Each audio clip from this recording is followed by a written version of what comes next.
गन्धपुष्पाक्षतैर्यं गृहाण देवेश गन्धपुष्पाक्षतैः सह करुणां कुरु मे देव गृहाणार्घ्यं नमोऽस्तु ते।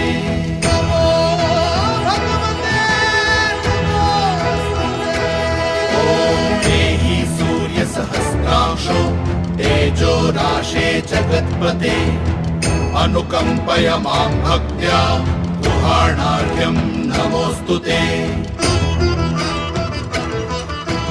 तापत्रयहरं दिव्यं परमानन्दलक्षणं तापत्रय विमोक्षाय तवार्घ्यं कल्पयाम्यहम्।